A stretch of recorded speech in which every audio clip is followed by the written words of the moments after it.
Hello, my name's Ken Salle. I'm an independent author, and I have written and released a book called The Day We Said Goodbye, a meditation on acceptance. This was released back in 2014. It's available in ebook, paperback, and audiobook all over the internet. And today, I'm going to be reading Chapter 1 after the memorial service, August 23rd, 2008. 12 years ago.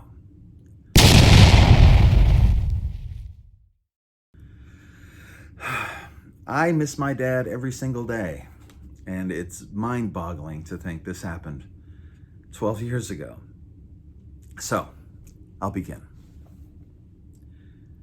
I pulled my car into my mom's driveway at just past 10 in the evening. As bustling as her neighborhood was by day, that late in the evening was still, at peace, a reflection of a city gone to bed. And we were coming back from saying our final farewell to my father. My car was a blue Honda Civic. My mom's house was in Santa Ana, California. It was the same house where I'd grown up. And as it was a Sunday night, I had to get back to my home and get to bed so I could go to work the next day. My employer had allowed me 1 day of bereavement after my father died, which I only found out about after being out of work on the day my father died. That was my 1 day, I thought? Thanks for telling me. Thanks again for taking care of everything, my mom told me as I stopped the car. My mom's voice came out a bit shaky due to her advancing years. Nearly 70, she just turned 80. She certainly didn't look it, and I'm always grateful for her youthful genes.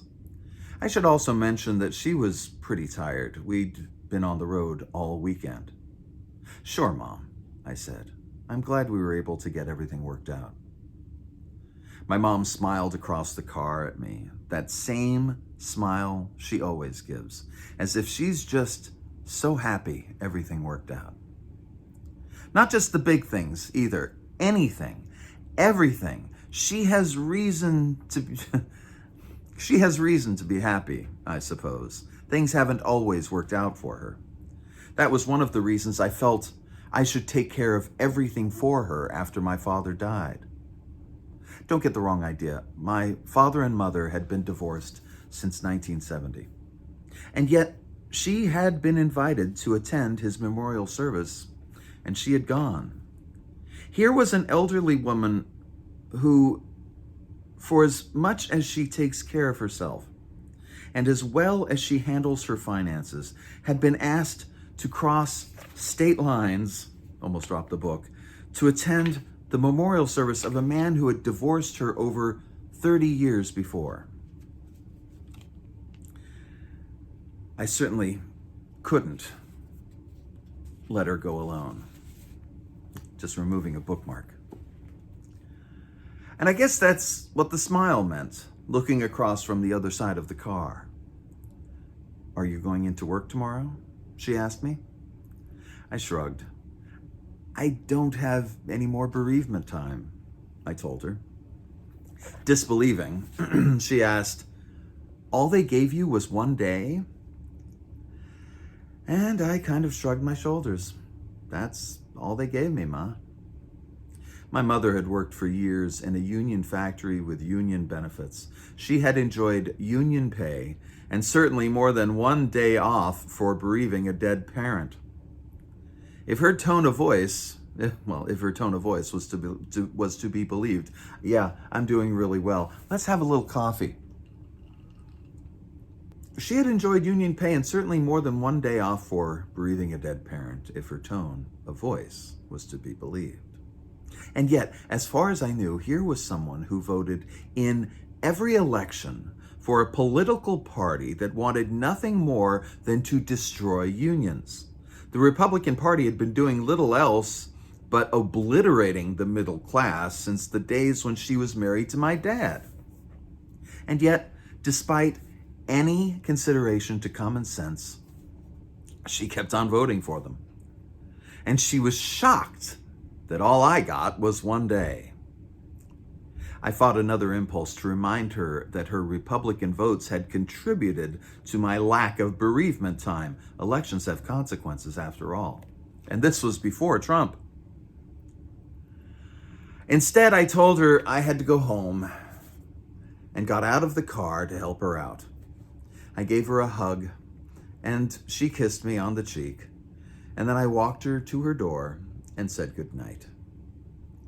Back in my car, I backed out of the driveway and pulled away, driving past the high school I'd attended almost a quarter of a century before. I ignored the static, tapped my phone. I ignored that statistic, tapped my phone, and called my wife, Vicky. This is why I'm a writer and not a reader. You'd be amazed at how many retakes I have to do when I record audiobooks. I'm free, I told her. You are? She asked. You survived? I survived, I said, and drove home. Sean and I met several weeks later and talked over breakfast. Sean's a strange combination of elements for a best friend. I hit him the first time we met. Have I mentioned I haven't cracked this book in almost a decade? So I hit him the first time we met. He's certainly not artistic. Our adult lives have certainly gone in different directions, and we have little in common. And yet, none of that seems to matter. Despite our differences, we think very much alike. Not only do we get each other's jokes, but we make each other's jokes. We make each other laugh. Somehow, that's maintained our friendship. And it's a good thing, too, because as I get older, as I get old, I find myself with fewer and fewer friendships remaining from my youth. I just had a friend from high school pass away. His friendship is just about the only reassuring continuity I have left. So, this short, scruffy redhead with a perpetual beard sat with me in a booth at Kino's, a Southern California chain of greasy spoons. I think it may be motor grease. I was somewhat less scruffy due to my office job. My head of dark and graying hair always fell in my face. Have you noticed? And no matter how much I rode my bike, my gut seemed ever present. You wonder why I only do head and shoulders on these, huh? It's because I weigh 3,000 pounds. I think I want to write about it, I said to Sean, having just told him about my father's memorial service, about traveling with my mom, and about seeing my family in the wilds of Arizona. Now, in a previous video, I'd mentioned how as soon as I heard about the memorial service, I started taking notes, and I did. I didn't realize that it would be a book. I didn't know if it would be a play.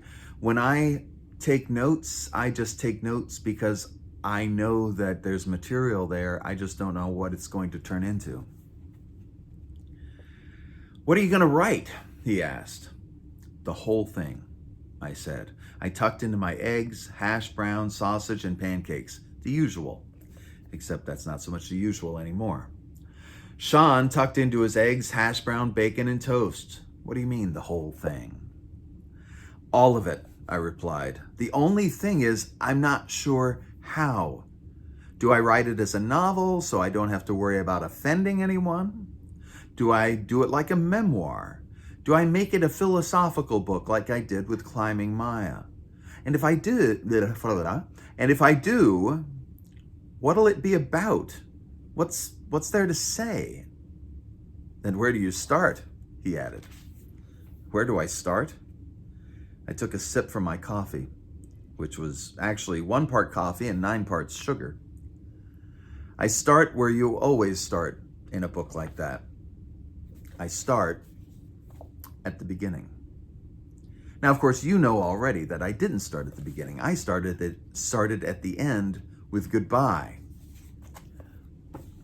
But in the next chapter, chapter 2, I will be reading about Well, the title of it is Chapter 2, and on top of that, My Father's Dying, July 11th, 2008. So we go back 4 years, and I have no idea what's in that chapter or the rest of this book, except for the fact that I lived it and wrote it. But that's what happens when you write books. You don't have the capacity to remember every single thing that you wrote, which is what makes this so much fun for me.